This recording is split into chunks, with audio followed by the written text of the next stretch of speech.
What if one of the most romantic things in the cottage episode of Heated Rivalry isn't the kiss, isn't the confession, or even the plan to be together? What if it's emotional regulation? What if one of the biggest reveals in this whole story is that Shane doesn't just love Ilya, he feels safe with him? Because by this time in the cottage episode, the relationship isn't just about desire anymore. It's about what happens to Shane's body, his fear, his physiology, his nervous system when Ilya's around, and that really matters. Welcome back to the Good Life Lab, where queer stories meet the science and psychology of a good life. Hi, I'm Dr. Dave. I'm a therapist, college professor turned YouTuber and content creator. And if you haven't already, please subscribe. I'd really appreciate it. I'm trying to reach my 1,000 subscriber mark. That would open some doors for me and tells me to keep going with this content. So please subscribe if you would. And if you're new here, we're completing this Compass Quest contest for the month of March. I've just opened submission forms on my website. Please see the description below for more information and a chance to win one of 3 prizes. So if you're interested, please check out the description below. And today we're looking at 3 more Cottage Clues. I'm counting down from 33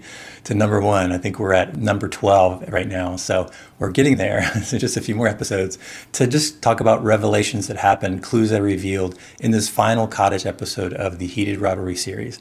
So it's been fun for me to look at. I hope you've enjoyed that process. Just looking for clues, things that happen between the characters, things that we realize for the first time, things that the characters realize about each other for the first time. It's just been a fun process for me, and I hope you've enjoyed it. And so we are on reveal number 12. Today I'm looking at 3 scenes from the Cottage episode that really revolve around this idea of emotional regulation and how Ilya, surprisingly, is helping Shane regulate his emotions. And so this scene is where Shane asks Ilya, is this real?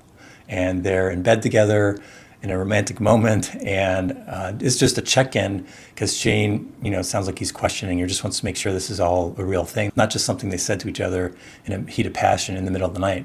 He's confirming with Ilya that this is a real relationship. This is something that goes beyond just sex. And so that question that Shane is asking, is this real, says a lot. It tells us that Shane isn't just feeling passion. He's trying to ground what he's experiencing into something real. He wants to trust what's happening between them isn't just a fantasy, isn't just a momentary kind of hookup that they've experienced for the last 10 years, that there's something real that he can trust and rely on. And I think that's deeply human. When something really matters to us, we don't just feel joy, we want to feel reassurance. Is this real? Can I trust this? Am I imagining this? Will this be here tomorrow when I wake up? And so that question, is this real, is one of the biggest signs that this has moved beyond just chemistry, beyond passion. Now for Shane especially, and for Ilya, it's about security. All right. Clue revealed number 11. Shane is scared, and Ilya calls that brave. So we know the scene well. Shane and Ilya are coming up to the house, kissing, and Shane's father sees them, and then they see that his father sees him, and Shane has this panic attack. He says, this is my fucking nightmare.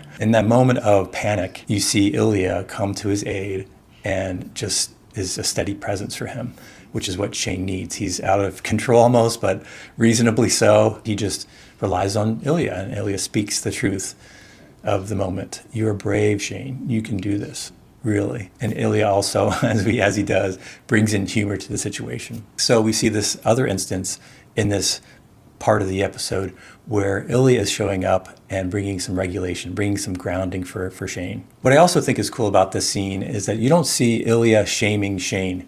He could very easily do that. He's very sarcastic and jokes a lot.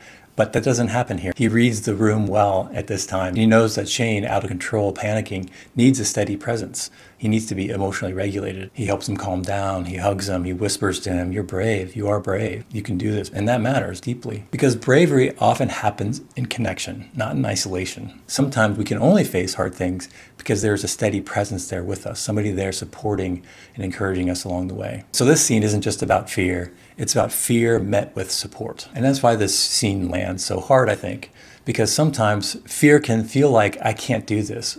I can't face this alone. Fear often means that we need to hear someone else say, I got your back, which is exactly what Ilya does for Shane. Okay, we're down to clue revealed number 10 in this episode, which is, again, another example of Ilya helping Shane co-regulate. And in this scene, driving in the car together, this pattern of co-regulation becomes even more clear in a subtle way. So in this scene where they're driving to Shane's parents' house for him to come out, basically, you can see Shane tapping nervously in the car. You see Ilya reach over to him and just calmly grab his hand and hold it.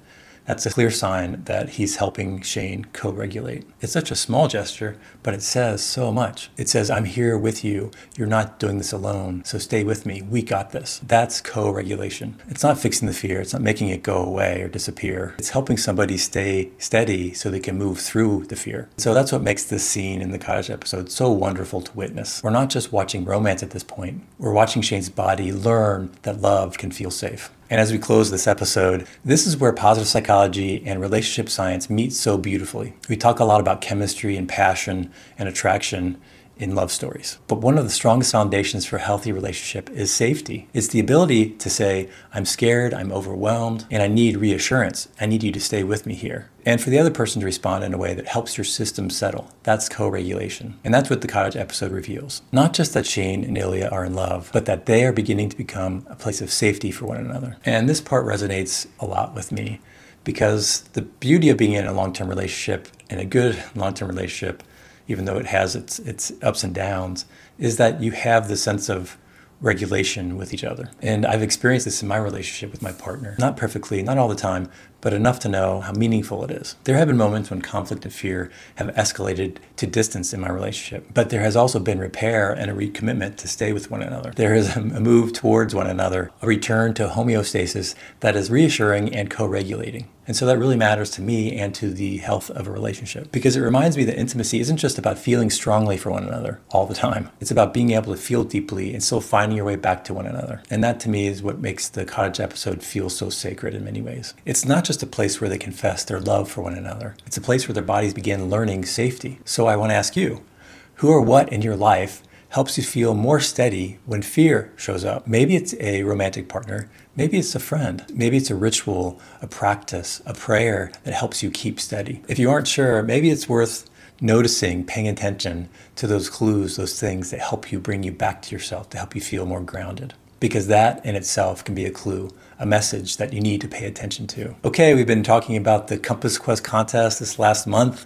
We've come to the end of that for those who are following along. So I mentioned at the beginning of this episode that the contest has come to a conclusion. All the clues are out there. I've actually provided a cheat sheet on my website to guide you to where the clues are, to remind you of them, and then also to show you what you need to do to submit your responses if you want to be a part of this contest and the possibility of winning one of 3 prizes. So check out the description below for more information and how to submit your responses if you're a part of this contest. So good luck to you if you are one of those people that have been following along and want to submit your clues for a chance to win. And if you haven't already, please subscribe. I'd really appreciate it. It opens some doors for me, and I'd really appreciate it if you would subscribe. So have a great day. I'll see you tomorrow, where we will continue our countdown in episode 8 of this Cottage Clues Revealed series. Have a great rest of your day. Bye-bye.